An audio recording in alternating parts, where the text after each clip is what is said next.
Actually, so if we're all good, shall we go ahead and start the meeting? Yeah. Okay, I'd like to call to order the Board of Selectmen meeting for Tuesday, February 11th. Please all rise for the Pledge of Allegiance. I pledge allegiance to the flag of the United States of America and to the republic for which it stands, one nation, under God, indivisible, with liberty and justice for all.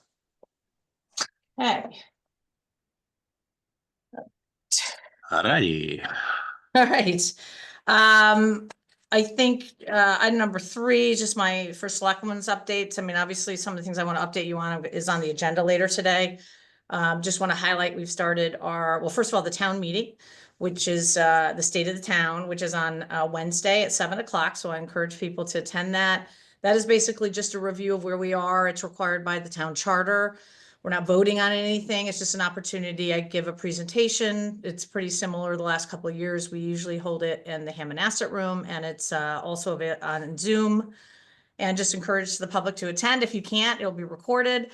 And the PowerPoint presentation is always available online afterwards. So it just kind of summarizes where we are in town, all the great things that have been happening, and some of the challenges that we face. So I want to remind people of that. We're also in the process of going through budget workshops, and we have another one scheduled on Wednesday. Also, the Board of Education will be presenting to the Board of Selectmen their recommended budget.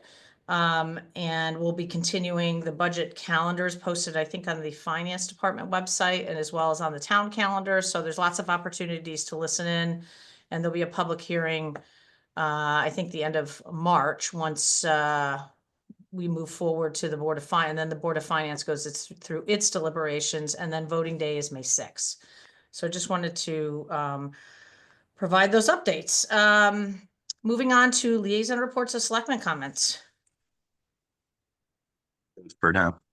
I have one quick just notice that the Planning and Zoning Commission is going to start a review of their zoning regulations. And so kind of to kick that off, on February 20th, it's a Thursday, they are hosting a community housing forum. And that's going to be at the Madison Senior Center beginning at 7 p.m. So that's a great opportunity for folks to come out and learn a little bit, but also if they have any comments or concerns they'd like to make or suggestions they'd like to make in regards to things, especially like affordable housing, that would be a great opportunity for their participation.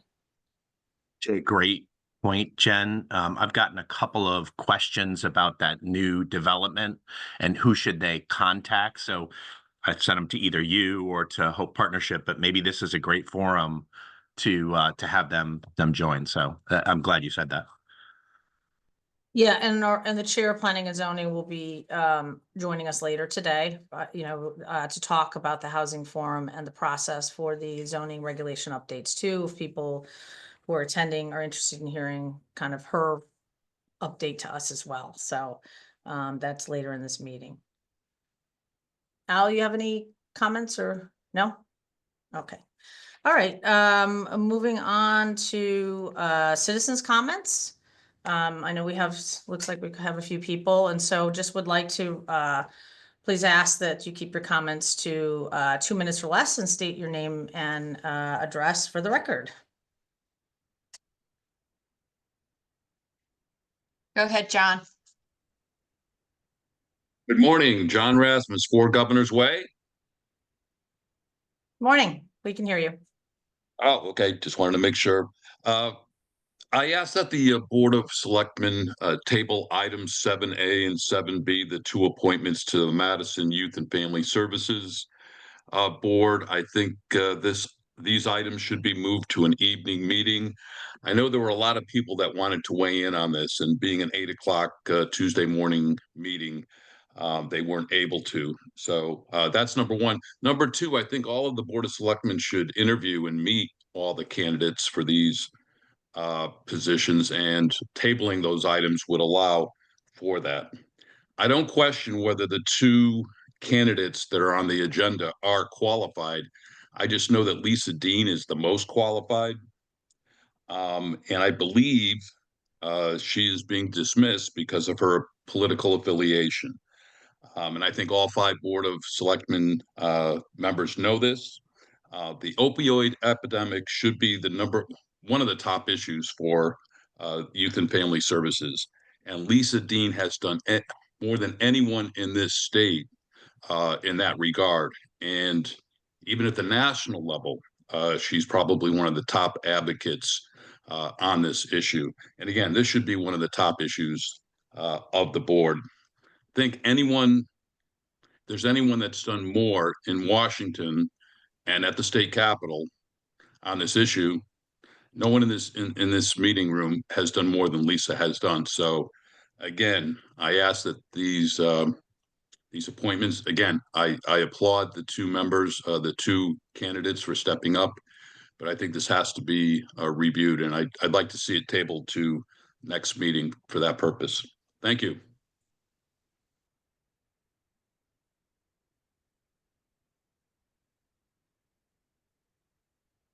Dennis Crowe.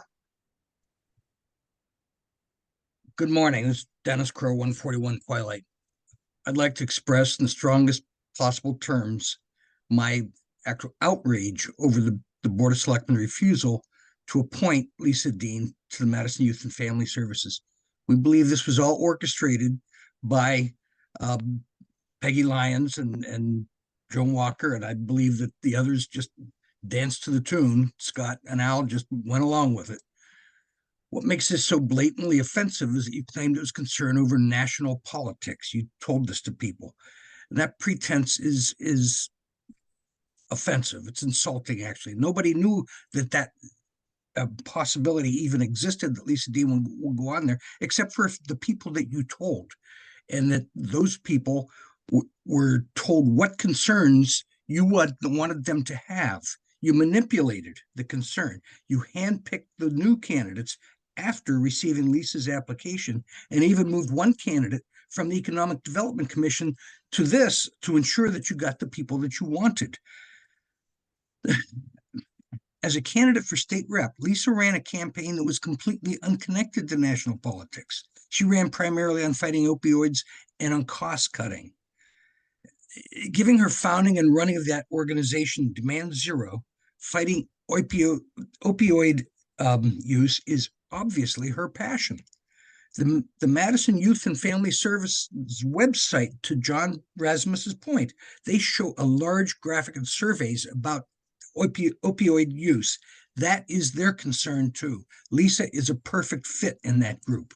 So there's no explaining this power politics decision away. You did this, quote, because we can. So the days of friendly minority status are over. This is going to be a turning point in town politics, and I think you'll regret this decision. Thank you.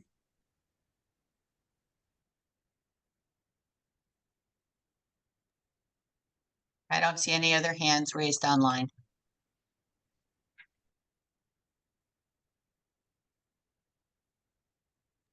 Okay, thank you. There's also opportunity at the end of the meeting for public comment.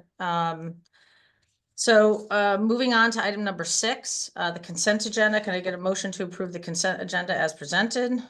Moved. Okay, you guys are both muted, just so you know.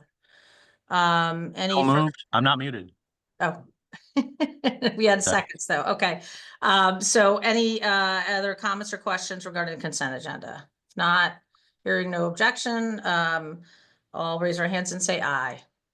Aye. Aye. Aye. Great. Motion moves. Okay, item number 7. Discuss and take action to appoint Drew Saletti to the Youth and Family Services Board for a term expiring on January 1st, 2028. And Sandy Verrucci to the Youth and Family Services Board for a term expiring on January 1st, 2029.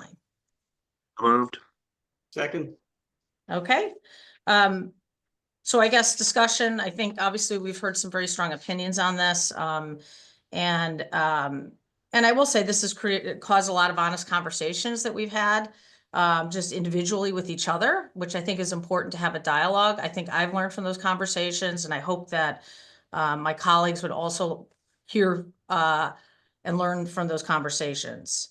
Well, I'm sympathetic to people's passions and concerns. I think the bottom line is we have 3 great candidates to fill 2 slots right now. on what is a very popular board in town. People wait years to serve on Youth and Family Services. And I do feel we were appointing two highly qualified, the most qualified and well-positioned candidates to serve the mission at this time. This does not take away from all the applicants, but this is kind of where we are. We're making a decision now, but there's going to be opportunities to serve in the future.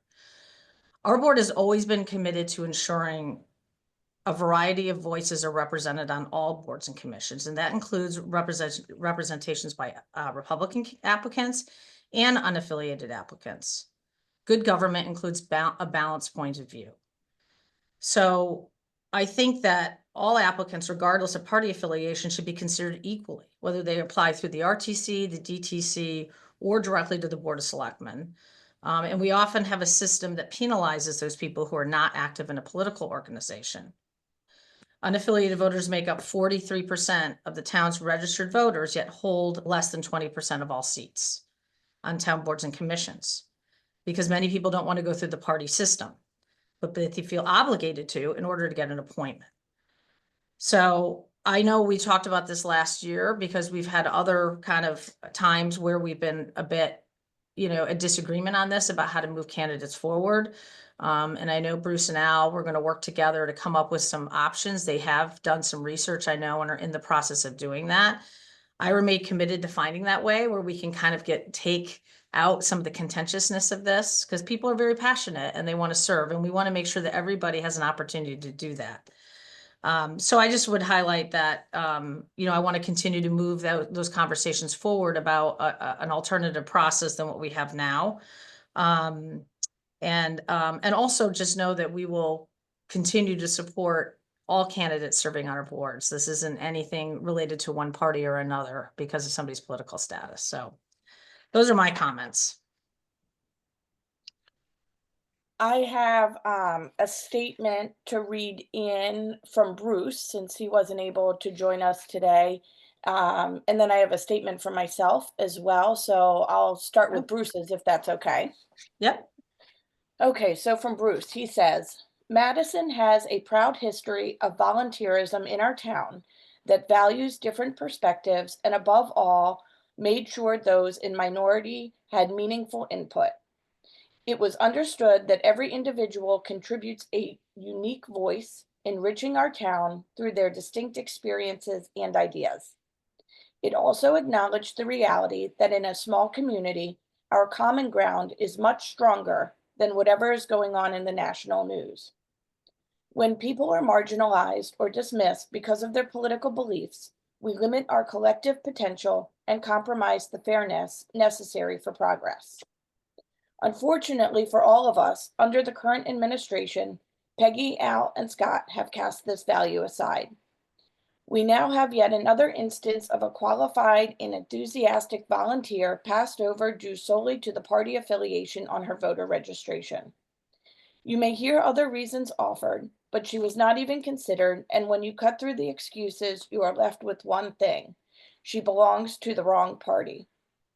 This is not the first time, and by now the message is clear. If you do not agree with them or dare to challenge them, your voice is not welcome in Madison. The irony is that at a time when DEI is making headlines, this is a local attack on the core principles behind the ideal of diversity, equity, and inclusion.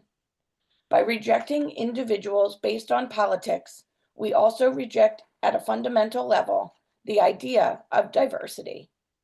Equity demands some sort of parity in voices heard. When the majority party refuses to champion this ethic, our chance for mutual understanding and shared growth disappears.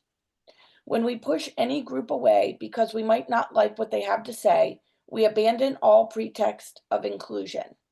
We make it normal to silence others based on perceived differences and justify it with the simple excuse, because we can. Respectfully submitted, Bruce Wilson. Okay. Let me clear my voice. And I'll just read mine into the record. In Madison, I believe that good governance begins with a fair and transparent process for selecting candidates to serve on our town committees. I am proud to champion principles of transparency, meritocracy, and inclusive representation that reflect the diverse perspectives of our community. Recently, the town received candidate applications to fill 2 open positions on the Board of Madison Youth and Family Services. The town Republican committee recommended 1 candidate, and the Democratic town committee made a recommendation of 2 candidates. Where my concern lies is with the candidate selection process and not the candidates themselves. We are fortunate to have so many well-qualified volunteers in our town, and I consider having too many great candidates a good problem to have. However, as previously stated, it is the selection process that causes my concern.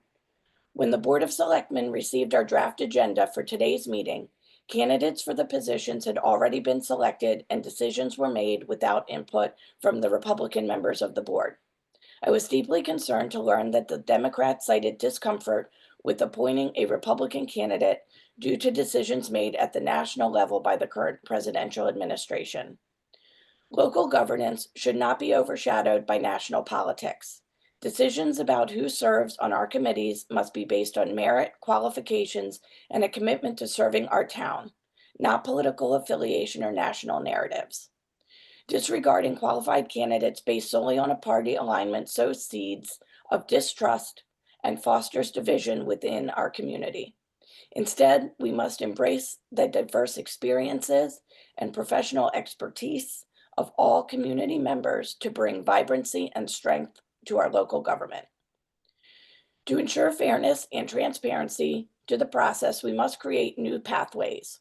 Ideas for consideration could include establishing a nonpartisan interview panel for unaffiliated candidates to maintain impartiality in their selection process, creating clear and transparent criteria for final candidate selection when there are more applicants than available positions, prioritizing fairness and meritocracy to ensure that the most qualified candidates are chosen to serve Madison. By setting these principles as our guide, we can foster a sense of unity and respect within our community, ensuring that Madison thrives as a place where all voices are valued and represented. Thank you. Any further comments from the board?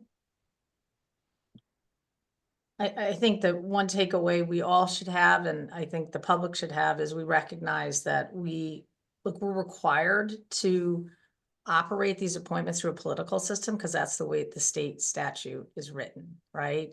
And so it just creates sometimes some differing points of view on this. And I think we're all trying to do what we think is best for the town. And I think that I appreciate the statements by our board members. I disagree with some of the comments made, and I've tried to relay that both privately.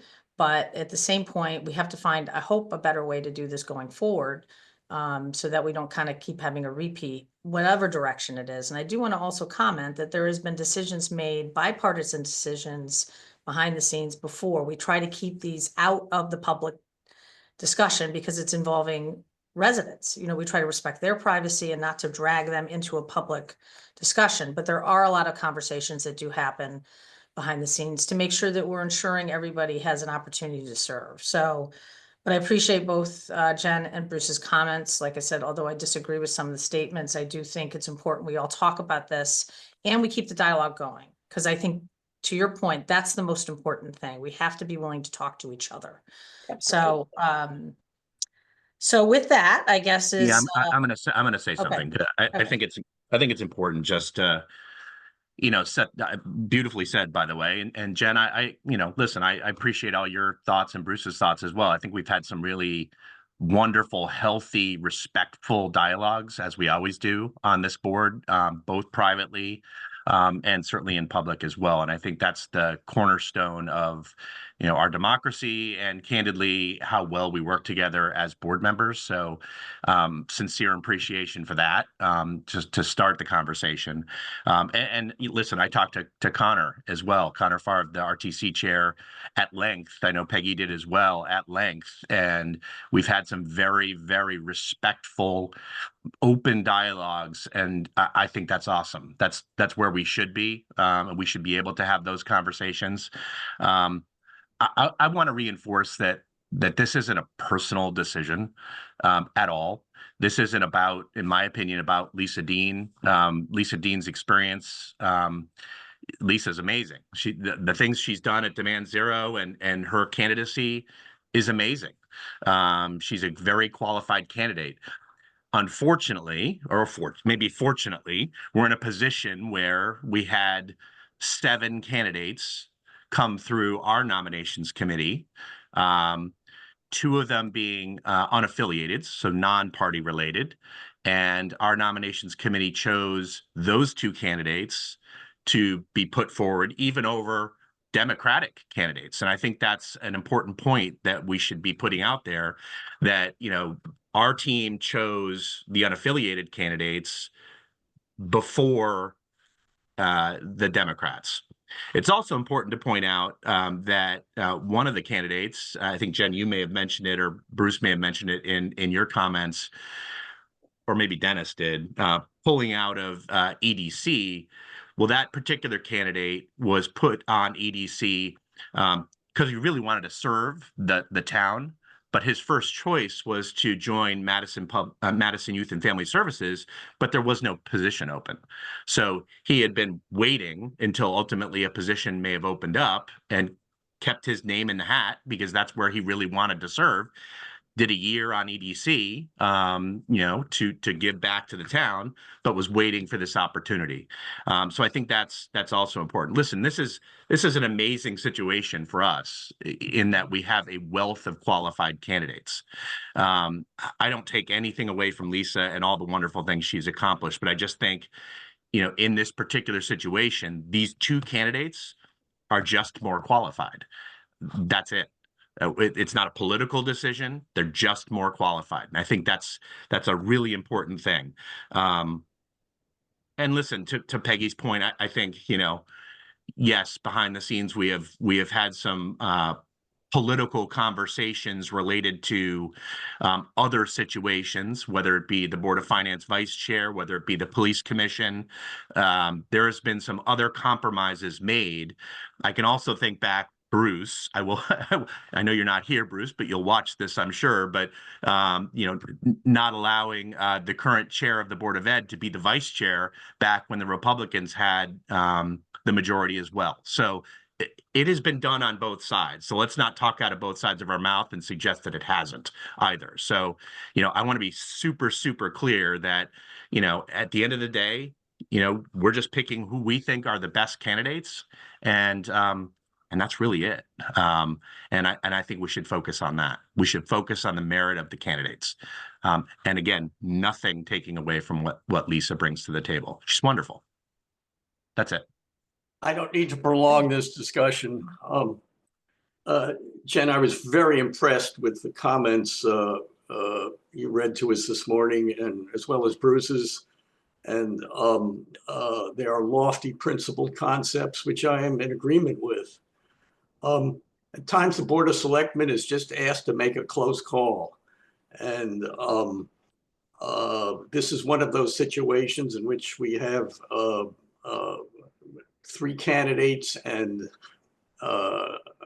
2 open slots. When it's time for my vote, I keep in mind 2 simple questions: what's best for Madison? And I have to remind myself that in holding office as a selectman, I need to represent all the people of the town, not just certain sections of the electorate. This is one of those cases where the selectmen are asked to make a judgment, and that's our job, as painful as it might be. Okay, well, I think obviously a lot of comments made, and once again, appreciate the dialogue and hope we can continue talking to each other. So thank you very much for that. With that then, all in favor of approving item 7, please say aye. Aye. Aye. Any nays? Yay. 1 nay? Okay. All right. And obviously we have 1 absent. So, all right. Well, thank you for that. Let's move on to item number 8. And that is just an update on the status of the federal grant funded projects. So, Jeannie, if you could share my slide, that would be great. And I think one of the things that when we've had our conversations on the previous topic, the reality is what happens nationally is trickling down locally.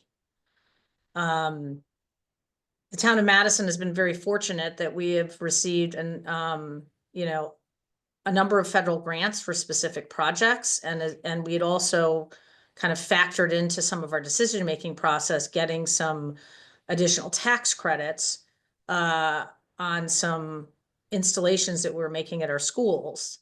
But unfortunately, with the executive orders, and I'm sure the people watching this have all read the newspaper, and we've been following this closely on the news, that has had an impact to us locally.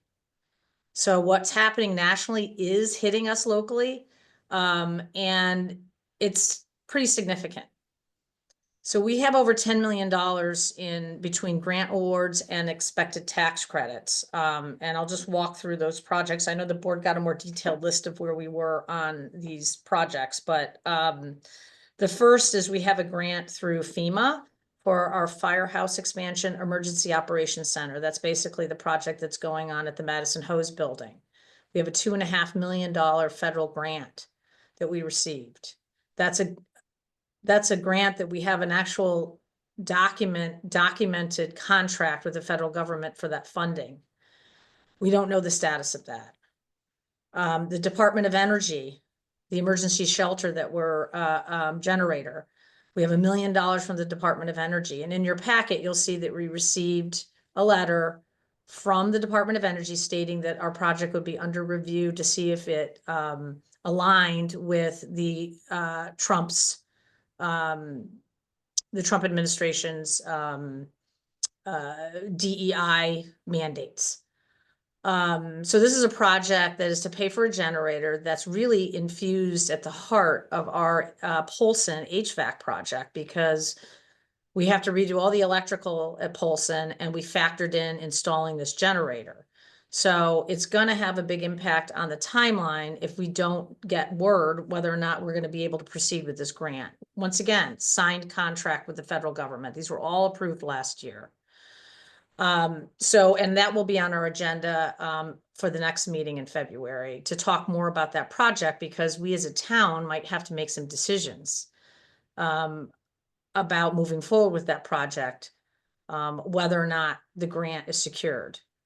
The Department of Justice, our police social worker position, that is funded through a grant through the Department of Justice. We received a notice pausing the ability to get refunded for the hiring of the police social worker. So this was a partnership between Madison Youth and Family Services and the Police Commission. This individual started with us several weeks ago, and we received notice from the DOJ that we may not get reimbursed for any funds expended for this position.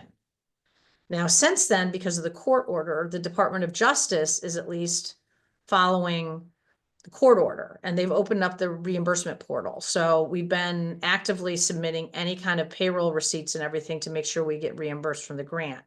But once again, we don't know where this is really going to go moving forward. So we might have to have some conversations at the board level. I think the town, we've made a commitment to bring this position on. It was something that was supported throughout the budgeting process, and we opted to go for a grant as an opportunity to kind of test ride the position and make sure it was going to be the way we wanted it to be, and it was going to be effective. So that's somebody's livelihood that is being impacted by these decisions. Obviously Academy, the USDA grant. We received the grant agreement and voted on it. We had a special meeting, and I was really, glad we all came together, both the Board of Selectmen and the Board of Finance, to move this forward. We submitted everything. We were told by the department that everything had been submitted for obligation, and then the pause came, and we're kind of frozen in time right now. And even though the courts have ordered the departments to keep facilitating and moving forward on things, the reality is that the federal government is paralyzed right now because of everything going on from a personnel standpoint. So we don't know where we are in the USDA grant. And And then finally, the Inflation Reduction Act had these things called clean energy tax credits. And since we're a municipality, we don't get a tax credit. We basically get a check written to us to reimburse us for installing climate-friendly systems, non-fossil fuel. And we put in a geothermal system at town campus this last year. And then we installed, and we're in the process of installing a geothermal system at Neck River Elementary. Town campus, we were hoping to get back $800,000. And if you recall, this board actually approved an appropriation up front with the hope that we were going to get this reimbursement. We don't know where the funding is for the Inflation Reduction Act. The current administration has publicly said that they want to basically defund this entire act. So there's $800,000 at stake for the town campus geothermal project. And then there's another $2.5 million or 2.2 million or whatever the number is around that for Neck River Elementary that we were expecting to get reimbursed for. We haven't been able to apply for that yet because the system isn't commissioned. So we're going to continue to do this. We don't know. We're going through all the process for the application process. But some of the executive orders, we're pausing this, and then we know that there's a intention to defund anything related to IRA. So I think it's just important. We're going to have to figure out how we're going to work through each of these things. I think we'll find a common ground and figure out how to do it, but it is very disruptive for these projects, for some of them in particular, because we're at decision points right now. So I've been obviously the last 2 weeks, and I'll be honest, it's been very stressful because, trying to understand what's going on, it's chaotic at the federal level, and that is causing chaos at the local level. So I guess I just wanted to highlight that, these steps being taken are going to impact us, the taxpayers of Madison. And I'm hoping it's not going to be as bad as this. I don't think all these grants are going to go away. One would hope the federal government will honor contracts that have been signed with us, and that we can continue forward with these projects. But the timing is horrible. The Department of Energy Emergency Shelter Grant, we're supposed to be going out to bid for the generator in March. So our board is going to have to make some tough decisions towards the end of this month. So I don't think any of us, no matter what our viewpoints had been, leading up to this, anticipated that this would hit things at this level where we had signed contracts. And I think that is what's really a struggle for me right now. So, and hopefully as we work through over the next couple of months, it won't be the case. Those will be recognized as, through the court system. But it's just going to put a little uncertainty into us from some of these projects. And our board will be meeting on some of these more specifically to take a deeper dive in later this month and probably in March. So I don't know if there's any further questions from board members or comments. Of time. I mean, I appreciate all the work that you guys are doing at the town level to navigate this. I know it's not easy, so appreciate it. And hopefully the public is patient given the national disruption stuff that's happening. Okay. All right. Well, that's like I said, the February 24th, I think, meeting, we'll be talking specifically about both Neck River, just to get an update, which is all great news. The new school is going great. But then also maybe some decisions that we might need to make on the emergency, a generator purchase. So, all right, moving on to item number 9. Discuss and take action to approve the transition of the owner's project management role regarding the Academy Community Center building project from Collier's Project Leaders USA to town staff, and to authorize the first selectman to sign all documents and contracts associated with this transition. Moved. Second. Okay, great. Okay, so obviously, the project is at kind of an inflection point right now. Our board adopted a referendum, adopted a timeline to go to referendum May 6th. Obviously, given what's going on with the USDA grant, it's unclear whether or not that will be, that we'll be able to meet that timeline. But in the meantime, I think we kind of reevaluated the project where we are. And we were at a point in Collier's contract where we thought it made sense to take this in-house. We now have a construction manager that we approved in last year's budget. He started with us in July. He's taken on in-house a couple of other projects that we're working on. When we hired Collier's, we didn't have this expertise in town staff, and now we do.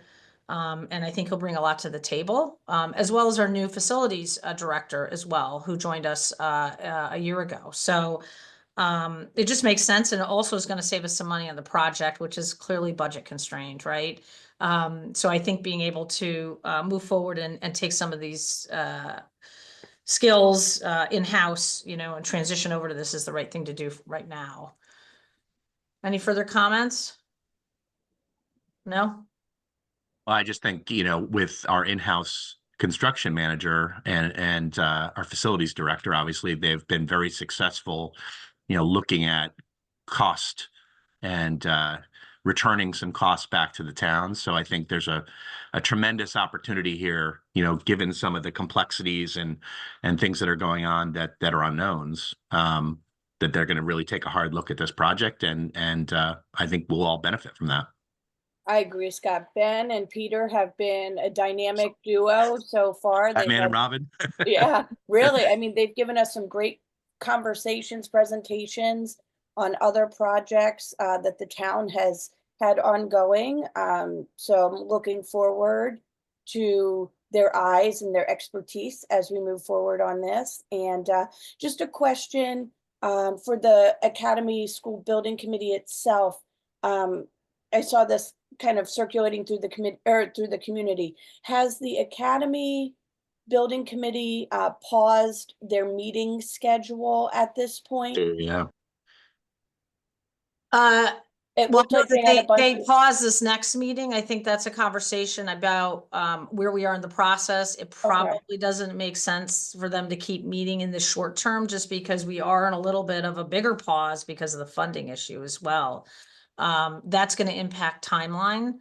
And then, so I think we have to kind of sort out their role at this stage, because we're, once again, kind of in a pause mode. And I know Ben is, our construction manager, has been spending time just getting more up to speed and digging in at a much deeper level of the project now. And I do also want to thank Collier's for their service the last couple of years, and they're continuing to advise us, as we'll see in a few minutes, on other projects that we're doing here in town. So, but I do want to highlight that, we're appreciative of all the building committee's doing too. And I did consult with the chair, and the building committee was kind of, told in advance, obviously, that we were going to be taking this step. So, Peggy, I think the building committee is very appreciative of Collier's efforts to get us this far. And I think now it's our turn to take it the rest of the way. The building committee is still, of course, very enthusiastic about the project. And when the situation gets clarified, they'll shift back into high gear. okay, well, with that, then I guess all in favor for item number 9, say aye. Aye. Okay, motion passes unanimously. Now moving on to item number 10. Welcome, Adam. Discuss and take action to award the following contracts for the Neck River Elementary School project, to authorize the first selectman to sign all documents and contracts associated with these awards, pending approval of the ad hoc new school building committee budget of the Neck River Elementary School project. A. W. Mason for furniture items in the amount of $13,494.95. B. To CDW for Promethean interactive display boards in the amount of $142,945. C. To Omni Data for network switches in the amount of $165,814. D. To Connecticut Communications for phone systems equipment in an amount not to exceed $53,485. Vendors on Connecticut state contract. And E. To Presidio Network Solutions Group for network equipment in an amount not to exceed $50,000. Vendor is on Connecticut state contract. Can I get a second? Oh, second. Okay, great. All right, great. So this is obviously every meeting now, we're moving along, we're humming along, we're getting close to the school being completed and open. So Adam, if you just want to talk about, these are things obviously that are important for the school to open. Yes, good morning, board members. This is effectively part two, continuation from last meeting where we have these larger packages that the project is coming back to the board for confirmation on top of the school building committee's obvious vote and approval.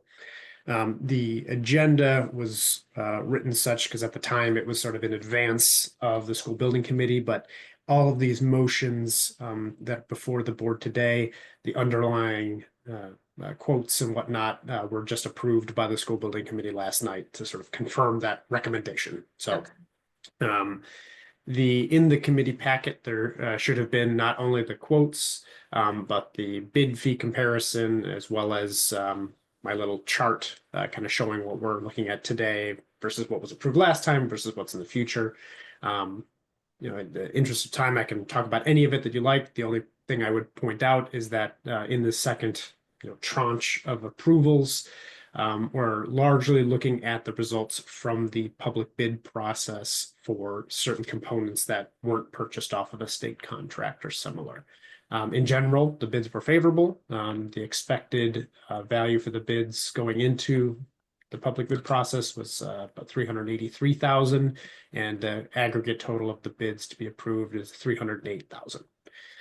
So that was good news and should help with some of the, we're seeing a little bit of overages on some of the IT components to be reviewed at later dates. So those generally offset. So all in all, the total project budget line in terms of these scope items is tracking very close to what the estimated was going in and well under the expected budget that we were tracking going into this process. So generally all good news. Adam, do we have any risk exposure with tariffs impacting? Is there anything left? I thank goodness it's a steel structure building, right? So just imagine if we were sitting here now, going out to bid with these steel tariffs that are going in, what that could do. But is there anything left in this project that could be impacted by tariffs? So this was the topic that came up last night at the school building committee. So we have data from myself and from the construction manager on that. In short, the lion's share of the items to be procured for the project have been procured, and most of them are installed. So you see all the steel; it's the building's up in terms of structural steel, and moreover, because we only have just a little bit over 3 months before we're targeting our substantial completion date, which is effectively when the building would legally turn back over to the owner. The owner could use it, the town could use it as a school. Because we're so close to the end, all of the longer purchases, the big HVAC components, they were purchased a long time ago. So in the same way that for the furniture equipment, I'm getting calls from vendors asking, "Hey, can I get the PO? Can I get the PO?" Because they're concerned about releasing that scope on their end. That happened already for the school building. So there's to say there's no risk is be silly. There's always potential risk, and I think the one that the construction manager Gilbane has been tracking, but is continuing to track is just availability of items that were procured. We all went through COVID, and anyone that was doing construction magically found out that they couldn't get a generator or couldn't get a switchgear. Now, thankfully, we have those components procured. We have a switchgear on site, but there's always that potential risk for those last mile items that until they're literally installed into the building, not so much a cost issue, but just availability issue is something we're monitoring. But even with that, again, we're very close to the end on the lion's share of items. So that risk is diminished than if we were, say, a year out from the end of the job. So again, Well, it's it good spot. highlights, I think, though, that, we have a number of other construction projects in the queue. Not only is it just the federal grant issue, but now we're going to have to factor in some great uncertainty in terms of tariffs and trade wars and things like that. So another piece of uncertainty that is now impacting us locally for the success of our project. So I know no one has a crystal ball right now. So this one, luckily, as we're so close to completion, we've kind of most of those things have run through the system at this stage, and so that's good to hear that we don't have a lot at risk. I think next, you're coming to our board meeting on the 24th, I think, to just talk more about where we are on the actual budget for the school. And we can kind of have a further, deeper dive on that, I know, to talk, because now you're at a point now where you have an understanding of contingencies and what's left on the list, right? So we'll look forward to that conversation, you know, in later this month. Any questions for Adam? Just a quick one on the Promethean boards. Are those Yes. additional ones, or the ones that are currently installed at Jeffrey being redeployed to other buildings or to the new school building? This did come up as a topic because it's a sizable number, so we asked the question and coordinate with the town IT. I will admit I'm not sure what the final answer was for where the existing boards are going, but the short answer is that the new boards are being procured because of a combination of useful life, and they're being sort of, some of them are at the end of their useful lives, and then the needs at the other schools, and just the thought about transferring a component to a new building, installing it, having it work for a year, and then having to replace it after eligibility for reimbursement is done. So with those factors in mind, that's why all new boards are being purchased for the school. But as I sit here, I don't recall exactly where all the 100% boards were going within the existing school district. And I've had conversations with the superintendent about repurposing as much as possible. My understanding, Adam, correct me though, that these Promethean boards are eligible for the partial reimbursement that we get. And that was one of the thinking behind, well, at least we're not paying for the full amount for these. So now we'll have a mix of some, you know, new and old throughout the district wide, right? So, but you know, some of them will be repurposed at other schools. And then I know the town has its hand up too, as well as having a few that aren't going to be used by the school district. Obviously, we're not just going to, you know, give them away. I think there's other places in town, the town facilities that could use them as well. So, Okay, great. Yeah, Okay. that was my only question. Just wanted to make sure if they were still usable, that we were taking advantage of that. Have one at your house, Jen. Yes. we should have a board of selectmen Promethean board. Yes. So, all right. With that, then I guess all in favor of item 10 as presented, say aye. Aye. Aye. Okay, great. Thank you. Thank you so much. All right. Thanks a lot, Emma. We'll see you next in a couple weeks. Yes. Item number 11. Discuss and take action to award a contract to M.E. O'Brien for playground equipment installation and surfacing as recommended by the Facilities Department in an amount of $123,532 for the Brown School Pre-K to K playground project, and to authorize the first selectman to sign all documents and contracts associated with the award. Vendor is local distributor of landscape structure products on the Massachusetts Higher Education Consortium, budgeted in fiscal year 23-24 and fiscal year 24-25 capital improvement plan. So moved. Okay. And I don't know if there's any, this is, I don't know, Peter's here to speak to this? He's coming up. Okay. I mean, I don't know, are there, you know, any questions that board members have? Nice picture, Peter. Yeah. Looks like a wedding picture. When I get dressed up, I gotta celebrate, so. Just want to give a quick, 1 second. High level, this is part of the pre-K rooms that are being done at Brown. I know Ben's on here too, if he wants to give you a more detailed lowdown on what's going on. This is also part of the expansion of the parking lot, creating a drop-off area, and also adding into that playground area. Any questions? No? Okay. All right. Well, I guess with that, then we'll save you Ben's putting on the spot. All in favor, say aye. Aye. Aye. Okay, passes unanimously. Just excited to see these things continuing to move forward. And as we just heard, it's good to get this stuff paid for now, right? Before we have any price risk. So continue to move forward. Item number 12, discuss and take action to approve releasing funds from the severance reserve in an amount not to exceed 41,300 to fund the onboarding costs of 4 police officers. So moved. And Okay, so basically this is just because we've had more turnover in the police department. There has been some kind of unforeseen costs associated with that. And so it wasn't something we could really budget. I mean, every year we kind of budget a little bit to know that we might have a retirement or a resignation, but we've seen a little bit more uptick in turnover. And so that has kind of resulted in some additional costs.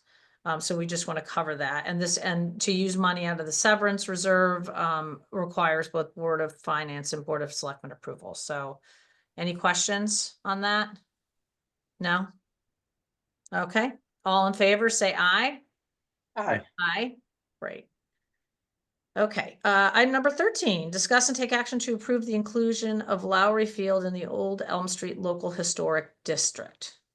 So we talked about this several months ago, and this is relating to this historic district that is being formed along Route 1. Lowry Field happens to kind of fall within that. And so Aaron, if you can kind of update us where that stands. I know there was some concerns on the board's part about what does that mean for the property if we join the historic district? Does it create any limitations? okay, should we motion and second it first and then Oh, get into sorry, discussion? yeah, yes. So moved. Second. Okay, great. Now we're in discussion. Let's have a conversation first, because I know Aaron and I, and then Tom Boyle is the chair, right, of our Historic District Commission. So Tom, if you want to, we want to welcome you. And then Aaron, if you could just kind of give an overview of this process, where we are and what would we be doing if we vote yes? So, Sure, did everybody get my memo that I sent out on Friday about yes, this? Okay, so that kind of spelled out where we were here. Hold I on. think if you could summarize it for the public. So at this point, the Old Elm Street Local Historic District Committee had completed their report. There's a statutory timeline that needs to be followed to establish a historic district.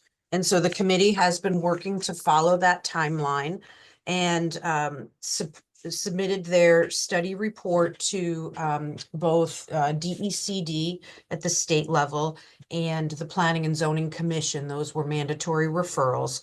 The Board of Selectmen were also copied, but did not have a statutory requirement at that time. The committee held their informational public hearing on December 10th and received in-person comments and also allowed for any written comments. They were waiting for reports from DECD and Planning and Zoning and have received those mandatory reports. And so now, as part of that, every property owner within this proposed district was notified in writing with a summary of what, the boundaries of the district. And that's where the Board of Selectmen got involved at this phase because of ownership of Lowry Field. And the original proposed boundary district came back, I want to say some 400 feet into Exchange Field along the Post Road.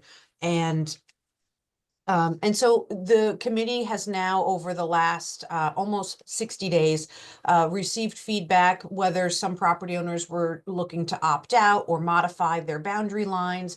And so this boundary has changed, and the committee has basically 65 days from their public hearing on December 10th to show the final mapping of the historic district and mail ballots out to all of the property owners within this district. So they've gotten the preliminary yay or nay from property owners, have amended this map and need to send this map out with for a formal vote from the residents. They need 2/3 property owners to vote in favor of this historic district in order for that then to be referred back to the commission or excuse me, the board formally for your action on the ordinance and the actual establishment of the district. So before we can jump to that, the board has to act in the ownership capacity and determine whether or not you want Lowry Field to be included in this local historic district. So Tom is probably better to run through what's regulated, what's not regulated as far as landscaping or improvements in that sense.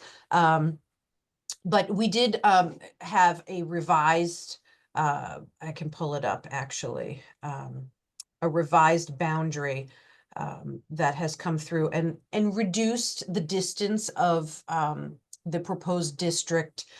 Basically, that it doesn't extend beyond the baseball diamond of Lowry Field into Exchange. So it would run parallel to the Boston Post Road right at that corner behind the field. And I do actually have the So the what's diamond area, considered a are you saying, regulated use. are you, What's are you that, saying, Scott? are you saying behind like the outfield? So like where that road is? Yeah, I can pull it up on the aerial photo so you can see it. It might be easier. I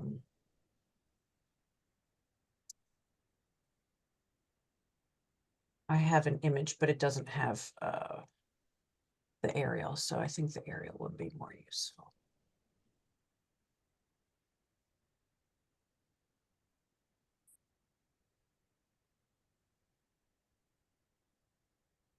I'll just share my screen real quick.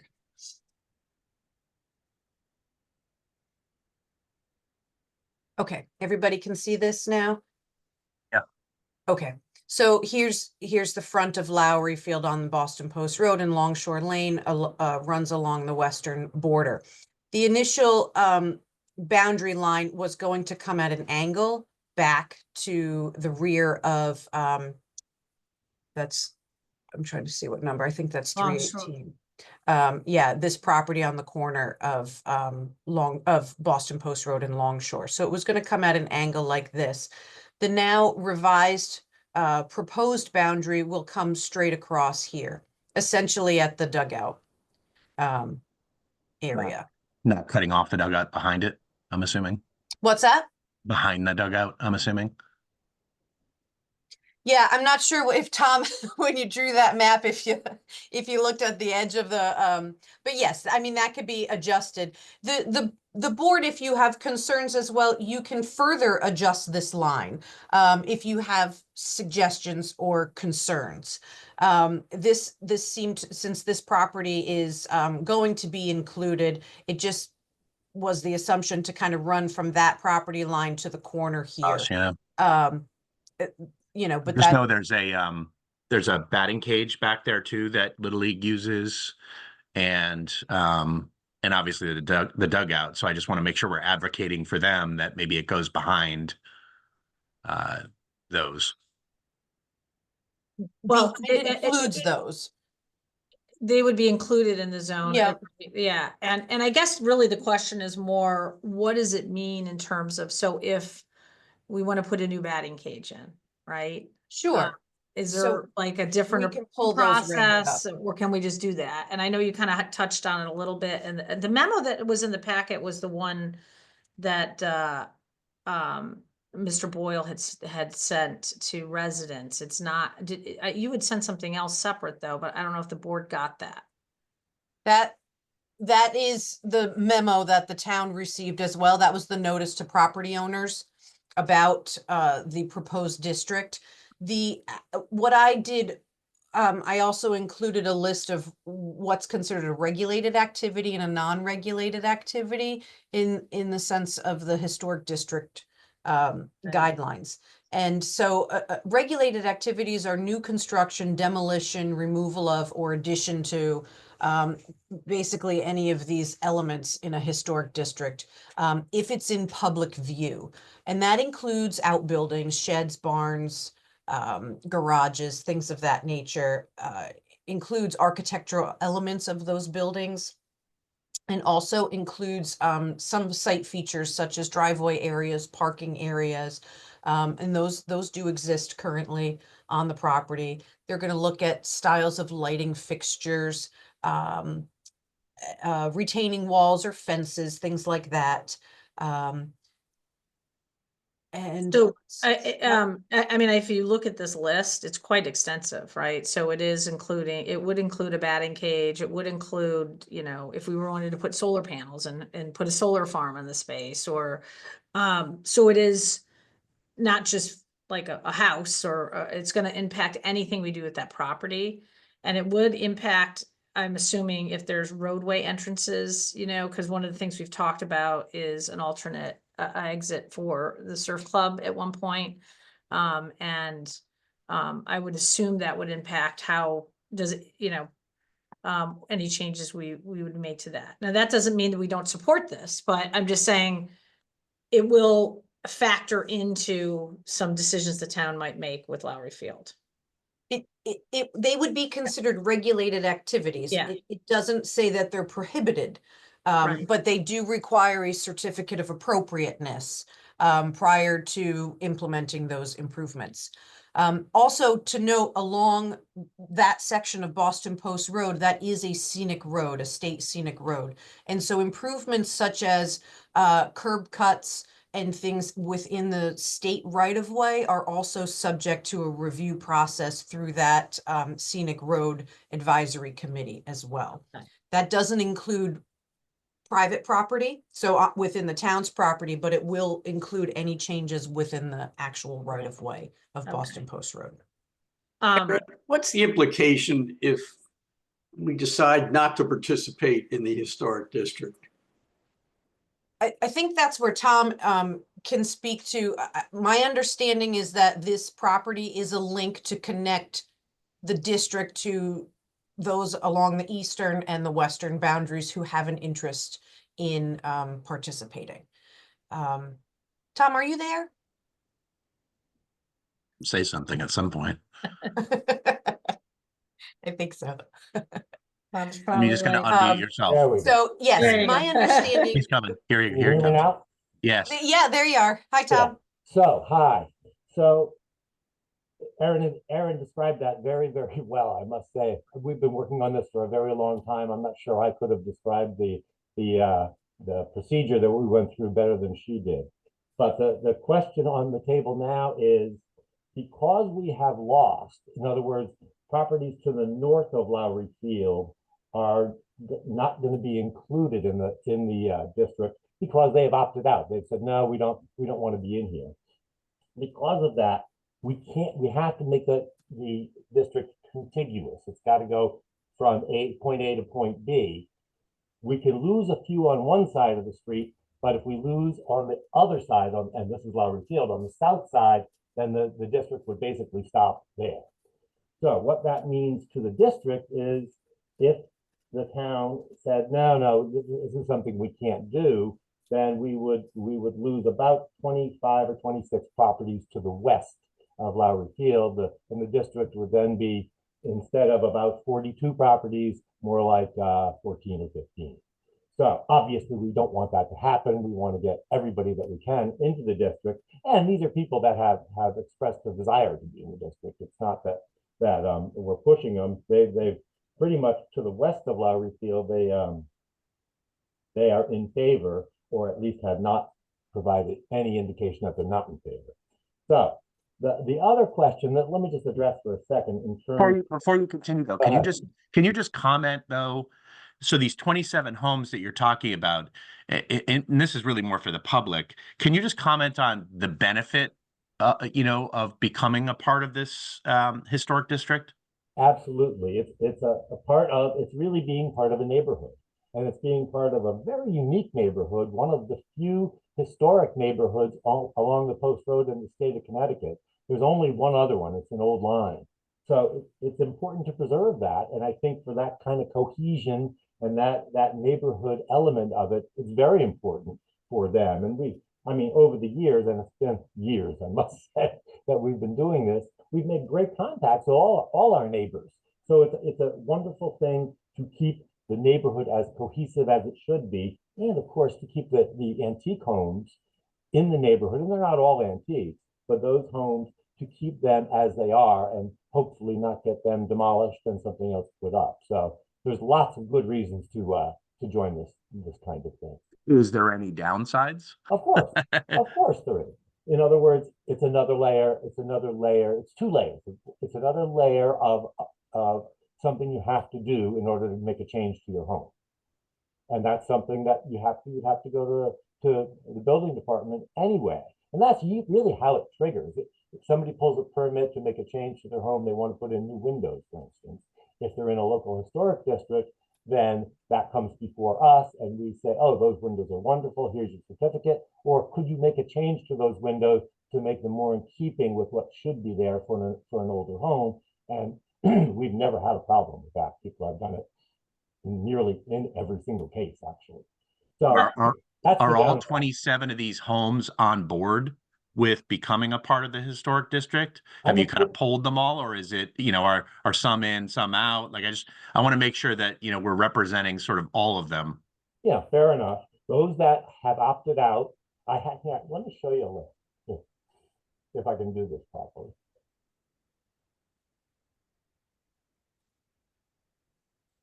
Oh, I want to share something. How do I do that? I don't see a share thing, Aaron. Can you help me? I'm going to just put this in front of me. Maybe it'll work. You see anything? No. Okay, fair enough. I can talk my way through it. I just don't know how to do this. I tried it last night with my wife. I had a practice Zoom, but it didn't work. I mean, it worked last night. Let me just look. Okay. In any case, I can't do this easily. I don't want to take your time. So the question is, of the 27 or so, and that's a rough number, homes, are they all in favor? Well, I'm a pretty good vote counter, but I couldn't tell you that every single person is totally in favor of it. What I can tell you is that they're going to vote. And we have to get a 2/3 majority of those who return ballots in order to make this thing happen. The other thing I can tell you is those people, and there are several, including ones that I wish we hadn't lost, but at the very beginning of the district, we had where the Winter Club is. We had lost that property. They did not want to be in it. We very unfortunately lost the Unitarian Church is not in it. The Frederick Lee home opposite Schoolhouse Deli is not in it, which we really wanted to have. Obviously, it's a historic home.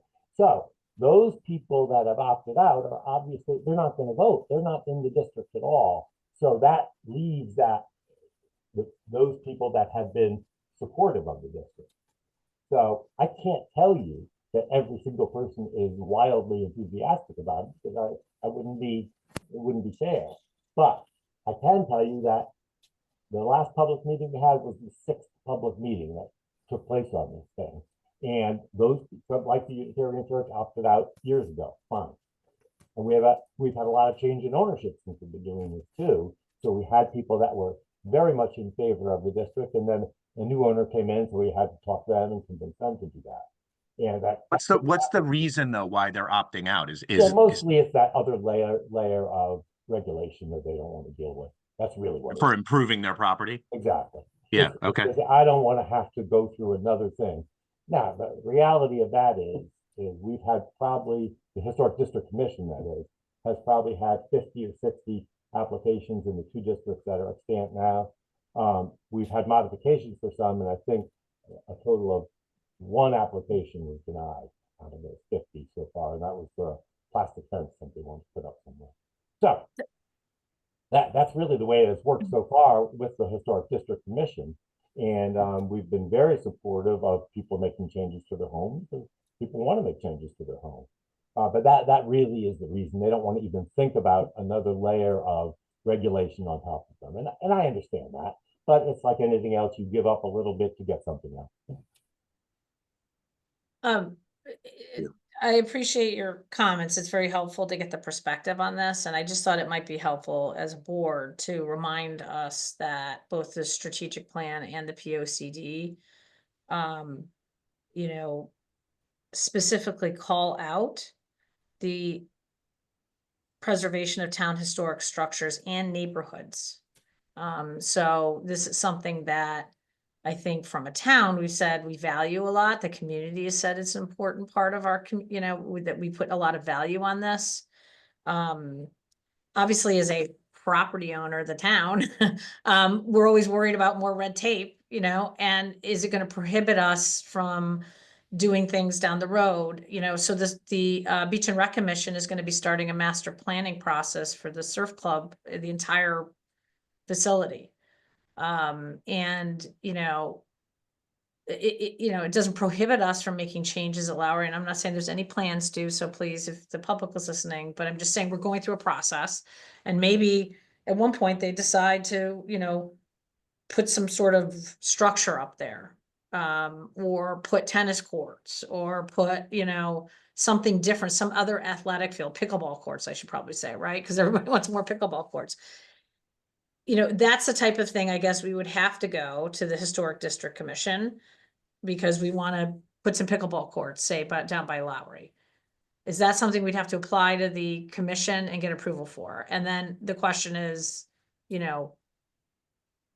is a ball field considered like of historic value, I guess is the question. And I'm assuming that's what your conversations might be. Well, that's exactly right. And the first thing I should tell you is that I don't think the ball field is a historic amenity, and therefore it's just what you would come before the commission to do is to get approval to put in that ball field. We won't have I can't think that we'd have a lot to say about that, because a ball field is a ball field, and as long as it's doesn't have neon signs or something that are on the scoreboards, I just can't believe that would be anything that we would have a problem with.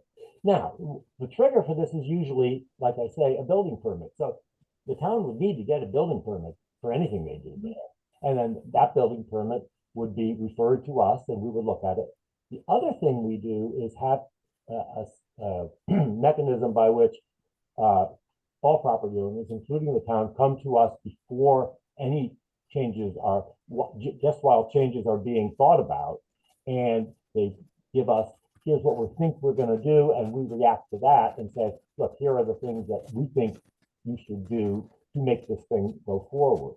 So before you even go forward, we can have a discussion about that. Well, just like we did with Academy School very recently, and it was a very pleasant meeting. We had a few changes that we would have loved to make, which they made, and it went forward from there. So we could do the same thing with the town on any changes they wanted to make to it. Right. Okay. Tom, I have a question about the boundary line. Sure. Why would we not want to minimize the town's exposure by moving that boundary line as far north on the property as possible in order to minimize any future required review? Well, that would be your decision entirely, and it is perfectly okay with me. In other words, we've done this on a few properties already, whereby we've said, we really need you to be in this district. It's very important for continuity. I know that you're not interested in having your house be regulated. May we have some portion of the front of your property along the post road to keep it continuous? And we've done that before. We've done it as little as 25 feet back from the northern boundary line. And I'd be more than happy to do that for the town. So what's the minimum continuity? Where could we put that boundary line that still qualifies us as participating, but minimizes the regulatory review process? Where can we place that boundary line? In the parking lot? Yeah, I think the easiest thing to do would be to move it like we have on other properties. I wish I could show you this map. About 25 feet back from the northern boundary. The reason that it needs to be back a little bit is then we run into some state issues too, with the state having control over the right-of-way along the post road. So we want to get beyond that. If we went 25 feet back, that would include, my guess is about I don't know, 10 feet or so of the actual parking lot for Lowry Field. And so there might be some, small amount of improvement you would do to that area. For instance, if there was a road someday that came all the way out to the post road and you wanted to put a gate across that road, well, that gate, of course, would be something that we'd regulate. But other than that, I can't think of any improvement that would, and of course, nothing beyond that 25 feet would have any impact at all. It wouldn't have any impact on us at all. I just hearing that, and being, putting my old Little League hat on for a minute. Gosh, that feels better to me, just in terms of regulating than what happens at the batting cage or the improving those dugouts or putting a new backstop up. It just seems like why would we put that additional level of regulation if we don't need to? And I'm assuming that we're all nodding our heads that this would stay a ball field. So. Yeah, I think just knowing we all, and the public also understands there's still a lot of processes that people have to go through to get, to move forward with projects. And I think also knowing that we're going through this master planning process. So I would hate for us to put us in a precarious position where we took an action that then would prohibit somehow something that, the public would want done to that property. But I do feel the spirit, we want to keep, supporting the creation of the district. So I'm Agreed. comfortable, with an adjusted property line to keep us a part of the district. And just having it be at a minimally invasive 25 feet within the property, I guess. The same. I agree with that. And it's supportive to those other members of the community that want to be included in that project. And, it sounds like anything, if we were going to make any cuts for new roadways or anything, we'd already be regulated through the scenic roadway type of regulation. So I agree that this more minimal frontage would be an agreeable situation. So I guess with that, then, maybe I could amend the motion, because obviously we still have to, I guess I have to vote on behalf of the town, correct? So, I could amend the motion to say, discuss and take action or to approve the inclusion of Lowry Field in the Elm Street Local Historic District at a property line, to be determined in consultation with the town planner. It would be the boundary of the proposed southern boundary of the district Okay. would be no more than 25 feet from the northern property line. Okay, hopefully Jeannie got that. I'll include Aaron's comments into my amended motion. Good. And second that, okay, and I think that would be great. And then because you said the voting, you got to know soon, right, Tom? In terms of your revised report into you, the Board of Selectmen, the EPD, and the town clerk on Thursday. So everything else has been done. I'm just waiting for this one. I'll make that change to the map, and James Sexton, who's the consultant who did all this work, will put it in, and then you will see very soon the revised report, which will contain a property line 25 feet back of that northern boundary. Okay, great. So I guess with that amended motion, including Aaron's comments, all in favor, say aye. Aye. Aye. Great. Motion passes unanimously. Thank you, Tom. I mean, I think it's exciting that I know there were a lot of concerns by residents when we talked about zoning and everything else about preserving that corridor and how beautiful it is and special it is in Madison. And I think the fact that you commented that it's one of the few in the entire state now that's not developed on Route 1 in that way with a lot of antique homes, I'm excited that this can move forward. So, all right. Well, thank you for that. And thanks so much. And I do appreciate it. And this is the end of a very long process. So we're happy to be here. Thanks, Tom. Thank you. Thanks, Tom. All right, great. Well, and kind of following on that, I want to welcome the Chair of Planning and Zoning, Carol Snow, and she just wanted to kind of talk to us for a few minutes about, first of all, the upcoming housing forum and also the process for zoning regulations moving forward, because I think this is going to be a big conversation within the community. And I also want to make sure that we as a board are involved in that conversation and make sure that we kind of express our views about what improvements can be made with zoning. So Carol, I don't know if you want to talk a little bit about your housing forum. Sure. Thank you, Peggy, and good morning, everybody.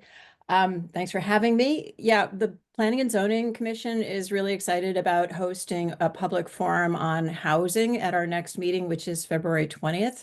It's being held at the Senior Center at 7 p.m., 7 to 8:30, where we hope to have good public attendance by Madison residents, because what the purpose of this forum really is for us to hear what people think we need in Madison for housing. And the Planning and Zoning Commission is following up again on the Plan of Conservation and Development, the Strategic Plan, and the Affordable Housing Plan. This was initiated by Aaron. So Aaron, feel free to contribute as needed. And we're working with Scrog consultants, David and Ben Fink, to help us facilitate the process. And so at this first meeting, we hope to just get a lot of feedback from the public about what kind of housing they think Madison needs, not just affordable housing, but middle housing, different kinds of housing options, whether it's higher density, cluster housing, multifamily housing units. I want to just follow up as a historic preservation plug for, adaptable reuse of historic properties as well. And, we want to hear from residents about what we should build, where we can build it. And we also have formed a consortium, a sort of informal consortium working with the Affordable Housing Committee and the Economic Development Commission. And we hope to get the Board of Selectmen to join us, as many of you who can participate. That'd be great. And move forward with these priorities that we've all agreed are important to the town of Madison. Anything else, Aaron, that you want to add to that? With that particular your housing forum, are you guys going to put out a blast or something to the town as well? Or obviously it'll be on the town calendar and all that. We've been getting a bunch of questions, interestingly enough, about housing options and who can I talk to about the affordable options in town. And so I think the timing is perfect. But I think you just want to make sure people know about it. Right. I want to give a shout out to Peggy for including it in her last Friday's announcements about, what's going on in Madison in the town. We've got a flyer that's being distributed. Aaron, I'm not sure how widely distributed it has been. I know we've got Really not to Scott's house. That's right. But we have a That doesn't check email these days. Yeah, exactly. We do have a huge spreadsheet with a lot of links of people and organizations in town who have been identified by the Affordable Housing Committee, by, economic development, religious groups in town. And, I think, Aaron, anybody else that I'm missing, but we are trying to distribute as widely as we can. As you can see, it doesn't always get to everybody, but I don't know if there'll be a plug in the newspaper. Hopefully a plug in the newspaper. We'll ramp up. What I've learned, at least, a lot of people don't focus on anything until like a week out. So we will be ramping up information about this in terms of using the town platforms as well. We do have a new communications manager that just started with us yesterday. So we were a little bit in transition the last month. But we will push it for you. And I think that it can be very effective, when we do that. And I think that, the town, we've had all these different things going on the last couple of years. Carol highlighted, right? The plan of conservation, the affordable housing plan, the strategic plan. And, really one of the most powerful tools that we have to make change relating to housing is through zoning. And so I think that's why really kind of now really, rolling up our sleeves a little bit more in a more detailed fashion and talking about zoning regulations and how it impacts housing. And there's the affordable piece, which we all know about, and the Affordable Housing Committee has spent a lot of time kind of analyzing and reviewing about, there's that, affordable in terms of capital A that has kind of certain definitions around it. But I think more broadly, it's this housing choice issue. And there are a lot of people in town who want to have other options, people who are downsizing, younger families moving to town, who aren't necessarily going to qualify for, deed restricted housing, which is, for example, what Wellington is. But they just want better choice in town. They want to be able to find something that suits their lifestyle. They're no longer needed, 3,000 square foot house. Their families have left, or they have other needs. And then on the other hand, we struggle with open space as part of our POCD and our strategic plan. People enjoy us being a small town feel. They don't want urbanization. There's kind of a concern about too much density. And then we have all this infrastructure challenges that prohibits us from having a lot of density. So it's very complicated. And I don't think there's going to be one solution to any of this. But the zoning regulations can help ease that a little bit and kind of maybe open up the doors to think about housing in a little different way than what we've done in the past. And so I think it will be really good for the public to really, express what they want to see allowed in town. As, the planning and zoning goes through this zoning review. And how can we facilitate what we want and make it easier versus having to have these contentious zoning discussions and process that we go through, right? So it is going to be a hard conversation on one side, but I think there's going to be a lot of good things that come out of this process. So I'm excited to see it move forward. And I'm glad, Carol, that and I know you've been in close contact with the Affordable Housing Committee. You're going to be partnering on a lot of this to, really make sure that we take some real impactful, I guess, steps to make progress. Because we all know that we don't, I was just looking at the strategic plan, we have these goals. So now is kind of the implementation phase, right? What can we do to achieve those goals? And so zoning reform or regulation updates is part of that process. Thanks, Peggy. Carol, I'm delighted that you're asking the public for their views on this. What are the developers trying to say to our zoning process? What would they like to see? Well, actually, that's a great question because we want to include them as well. And I think we'll be working with a group of, reputable, good developers who have done good affordable housing projects that are beautiful and, that have really enhanced different communities in our neighboring towns.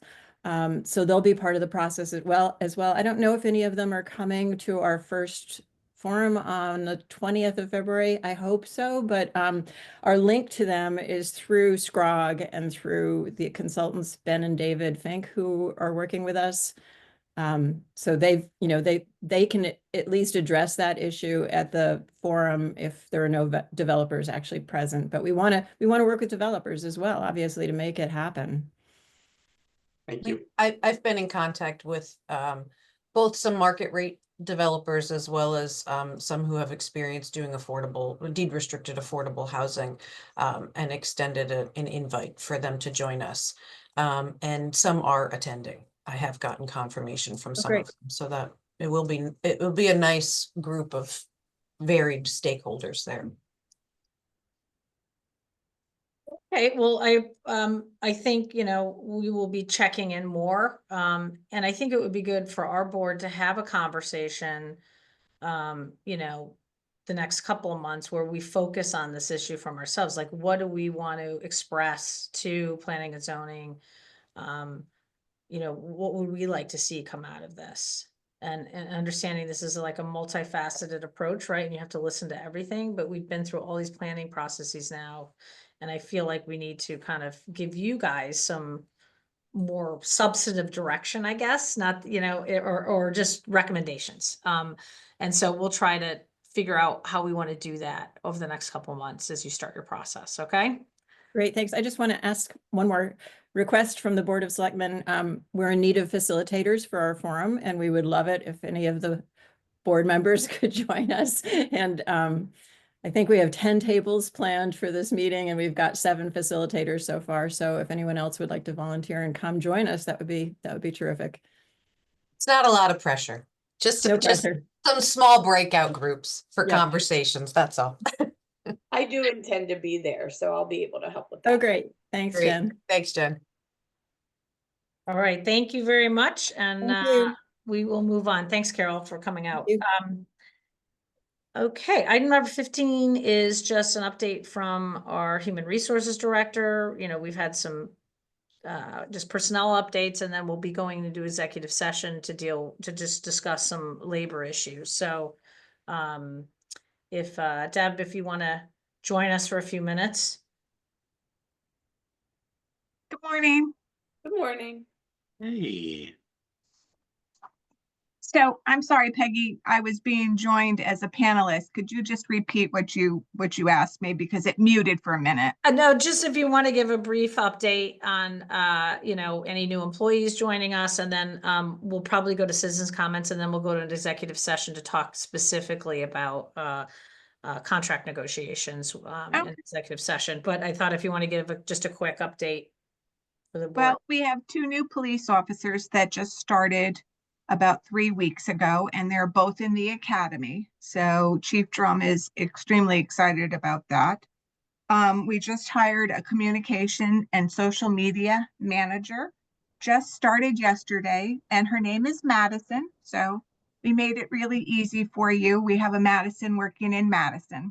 So she should be ramping up and on board soon. She's going to be meeting with all the department heads to see what their needs are for each of the departments, for social media, for communications, and then obviously working very closely with Peggy in the First Select Woman's office.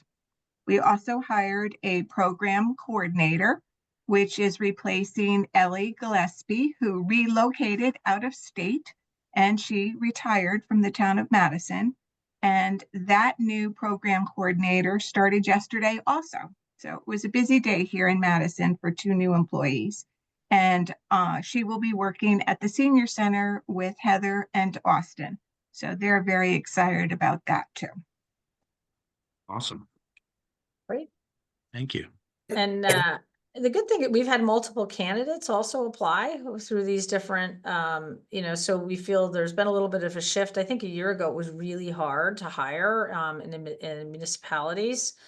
Madison has never, I would say, been as challenged as maybe as other towns. We obviously are a great place to work and, you know, competitive from a salary and benefit standpoint, but it's great that when we see a lot of qualified candidates apply, so it's always a tough decision when you have that. So just glad that we can move forward, you know, filling those vacant positions. And I do want to highlight the communications manager position we had an in-house person doing it, and they decided to move on to other things. So this isn't a recent, it was added to the budget starting July 1st. And then the person that was in there that we had transitioned in-house into the position has left. And so this is just a replacement for that. So any other questions for Deb? No? Okay, so we'll move on to citizens comments, and then we'll go into executive session after that. So please, we'll move to citizens comments. Go ahead, Maureen.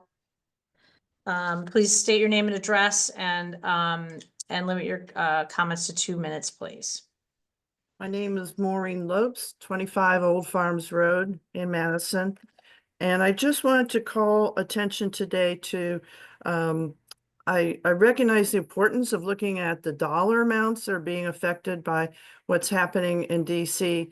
But I went looking yesterday, particularly for what position Madison and statements that have been made about protecting children in schools from federal agents showing up, how our police are handling any of these kinds of arrivals in town, our library, those kinds of things. Other towns have been more forthcoming and visible about what stance and what their referral is to different existing laws within Connecticut. So I would really encourage the Board of Selectmen to be, I couldn't find anything on the school board website about privacy of students in immigration status, for example. or an existing procedure. Those may have been in place for a while. So I think it's really important. None of us are in a bubble anymore. We may have thought we were at one point, but as we could see this morning, it's all filtering down. And I want to make sure our citizens, our neighbors, our children are protected, and that the laws of Connecticut as well as the federal level are being protected. Thank you. Thanks, Maureen. Thank you. Go ahead, Matt Gordon. Hey, good morning, everyone. Can you hear me okay? Yes. Okay, wonderful. So first of all, I want to say I'm very excited to, oh, I'm sorry, Matt Gordon, 34 Lenore Drive, speaking on as a private citizen today. So I'm very happy to hear about the 2 police officers that are in academy right now. That's a big win for Madison. I do want to say that I'm very disappointed with the lack of deliberation between the Democrat BOS members and the Republican BOS members on the appointment for Madison Youth and Family Services. The subject was clearly decided outside of communication with Jen and Bruce based on their statements today. The first selectwoman speaks of unaffiliated being penalized in our current political system. Unaffiliateds can be interviewed by the Board of Selectmen and considered for filling seats. These 2 applicants that were voted on today went through the Madison DTC, just for clarity. I'd like to revisit the idea of unaffiliated as well. Did the Democrat Board of Select members consider that one of the applicants that was voted on today used to work for Madison Youth and Family Services, and that one of the applicants today had donated to a progressive liberal political action committee twice last year? There's nothing wrong with that, but with unaffiliated, I think that this should have come up with deliberations amongst all Board of Selectmen members. One selectman here today says that these 2 are more qualified, but he offers 0 evidence. It's a shame. You know, when I look at the Madison Youth and Family Services website right now, the first page talks about the opioid crisis, battling opioids, the funding coming through.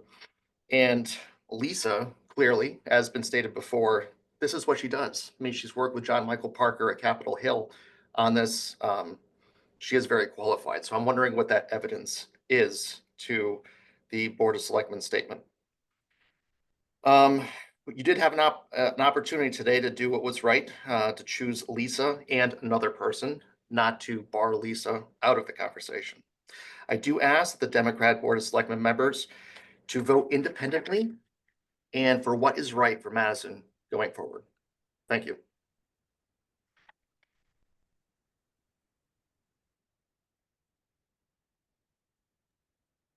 There are no other hands raised. No other hands raised. All right, thank you for public comments. I appreciate the open dialogue today. And I guess I'd like to get a motion to move into executive session and invite Deb Ferranti and Jeannie Stevens into that meeting. So moved. Okay, great. All in favor? And just for the public, we'll vote. All in favor, say aye. Just for the public's benefit, there will be no further conversation once we come out of executive session. No votes taken. The meeting will just be adjourned. So with that, let's move into executive session. Thank you. Unlocked in your back recording. Okay, great. Well, thank you for the conversation, and hearing no objection, this meeting is adjourned. Thanks, All right. Thanks, everybody. Okay, Have a good bye-bye. day. Bye-bye.